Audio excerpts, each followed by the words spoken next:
त्यासाठी आपण हे आजोला केला. त्यानंतर हायड्रोपोनिक्स साठी हे नियोजन केलंय. तर हे आपलं हायड्रोपोनिक्सचं पूर्ण नियोजन आहे. त्याच्यामध्ये 60 वगैरे ठेवायचं, कमी खर्चात म्हणते लोक होत नाही, तर त्यांना सांगतो कसं होईल. आता आपण काय केलं, पाठीमागचं ही साईड तशीच होती. त्यानंतर इथे एक ट्रे ठेवण्यासाठी केलंय.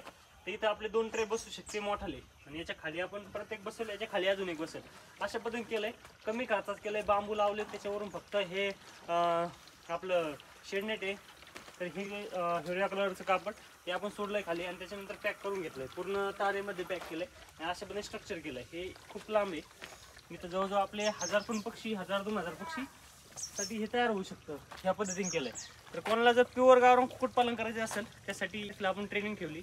त्यामध्ये तुम्हाला हे बघायला भेटेल, हे आजूला पण बघायला भेटेल, आणि पूर्ण 1 दिवसाचा, महिन्याचा किंवा सगळा पक्षी वगैरे फार्ममधलं सगळं जे स्ट्रक्चर आहे, खाद्याचा खर्च बिर्च कसं असतं ते पूर्ण माहिती देऊ. पूर्ण माहिती समजून घेऊन तुम्ही प्युअर गावरान करू शकता. काही अडचण नाही. काही अडचण असेल कमेंट करा. धन्यवाद.